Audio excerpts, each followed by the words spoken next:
Hello, welcome to Gemstone Tarot weekend reading for the 9th and the 10th, I do believe, of May 2026. I want to say 2027, what's all that about?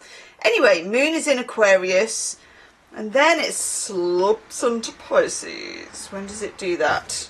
What time? On Sunday. About in the UK 20 to 7 in the evening, so you know, a nice wind down, perhaps a bubble bath, bit of a foot massage, that sort of thing. Now let's finish off about the auspicious hawthorn tree that we talked about yesterday. I know.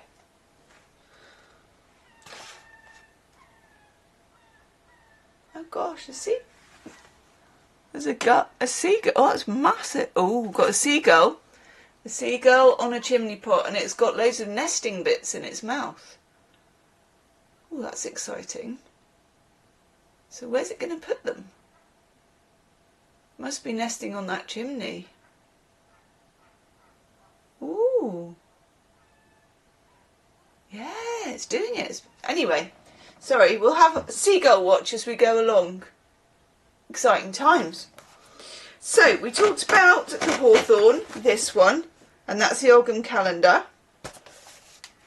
and it demands great respect. A member of the Rosaceae family. The hawthorn is related to the rose and the apple, known for their heart benefiting medicine. Are they? Don't go taking this as herbal or medical advice though, because you know me, I am useless at all that kind of thing. They are deeply protective and restorative, used over the ages as a heart tonic. Hawthorn's leaves, flowers and berries support the cardiovascular system, but don't go eating them unless you got doctor's advice. Expanding the arteries and thereby improving blood supply. Hawthorn is also believed to soothe the broken heart and relieve anxiety. Aww. Enjoy this blossoming tree during the merry month of May, but watch out for the thorns. Make tea with its flowers and leaves under medical advice. Create a flower crown by weaving posies of blossom into a willow hoop. That sounds like a lot of work. It's still knocking around with the bits in its beak. It looks like it's lost the other person. Making a lot of noise. Or simply join the fairies by sitting with your back to a trunk and notice what pops into your mind. Gosh. Okay, today we are using, in memory of, the great Gregory Scott Tarot. I know, I just found it in the cupboard and thought, yes, that is a great idea. Okay, what do we need to know for the weekend, please? Oh, it's just going from chimney to chimney. Has it lost the nest? I'm not very good at bird things, you know I'm not.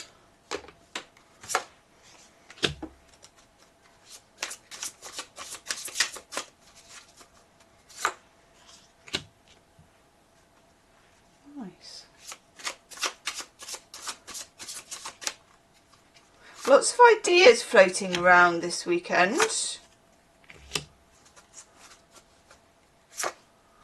Ooh, hello. Oh gosh. Wow. 5 of Swords, Venus and Aquarius. That's a lot, isn't it, that one? I know. Don't go making him angry. He's definitely not washing his hair. And that's definitely not Silvercrin. Do you remember Silvercrin? Back in the day, I used to buy Silvercrin. There was a little shop in the village that I lived in. This was like the height of sophistication. They sold sachets. Do you remember those? They were like 10p sachets of Silvercrin shampoo. And I'd be like, oh, I'm going to get myself, and then Timotei conditioner. I'm going to get myself a little sachet like that and then do it on my hair. Just made me think of that. Probably not what you're supposed to think of when you're looking at this. 5 of Swords is a certain emotional detachment. Okay. Venus in Aquarius, actually, the 5 of Swords, which I myself have, and I know some of you have too. It can be very useful. I'm looking at the rest of the cards here. I'm particularly looking at this, where we've got our lovely magician. And it feels like there are ideas floating around. It feels like it's an intellect heavy weekend, but in a kind of a good way. So it's a good time to learn something new, to find out something, to kick ideas around, to research, definitely. But also if you are involved in some kind of, what am I going to call it? Emotionally taxing situation. Is that what I'm going to call it? I think so. I'm going to say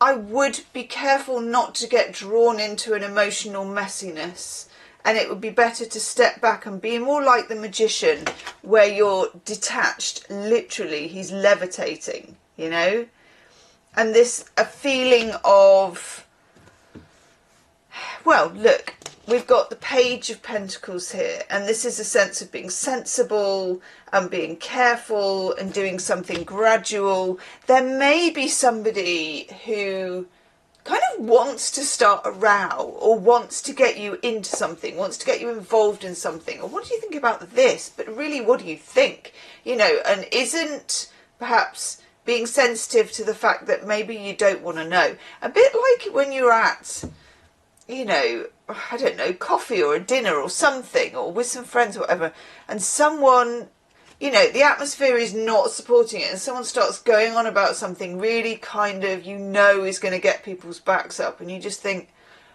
ugh, I'm not, you know, I'm not interested in debating this with you. I'm just not interested in debate. I just want, I would say, not a quiet life, but definitely I wouldn't get into it. That's what I'm just trying to say. I wouldn't get into it. So emotional flash-ups, distance, okay? We also have Temperance. And it's just this sense of feeling all right with just being yourself, being where you are, being who you are, keeping the bar fairly low, keeping your expectations fairly low, not trying to manage anyone else or make anyone else happy, but just keeping it cool and calm and collected. I like it. Then we have the Two of Wands. Two of Wands is kind of a decision card, and maybe you are needing to make some kind of decision, and maybe other people are invested in talking to you about that decision. Again, I would say with the Two of Wands, that decision is like a lived experience decision. So it's like you're just going about your life and you're gathering data as you go along, and eventually it will help you to make a decision, but not immediately, and not in the way that someone else might be pushing you to try and do. This would also cover any kind of selling that might be coming your way, you know, like sales calls or sales techniques. Take a step back and don't get caught up in the emotional thing of it, or in any kind of relationship where somebody is invested in, for some reason, getting you to kind of cough up your emotions. Don't. We've got the Seven of Pentacles, which is always the card of going along, seeing what works, seeing what doesn't work. It's the card that's, you know, about farming, and it's about looking at what you've grown so far, and how do I feel about this, and what do I think about it, and, you know, quiet register, moving slowly through things, not being rushed, not being over emotional, not being like this. It's very, very much that. And other people want you to be that, but you're not going to be. You just, and it's not like flatline or boring. It's just, I'm just this. It's just good. This is good. You know, think of heart waves. Looks good. It's like, this is good. And then, I love this card. The World. You're kind of slowly in between cycles. And I don't think you need to go back, and I don't think you need to go forward any quicker than you are. You're just almost in a sort of a lull, like a hammock between cycles. And that's fine, because you don't always have to be up and at it and moving and doing and moving and shaking, okay? So keep it calm and don't be provoked. Leave me a comment and I will see you soon. Namaste.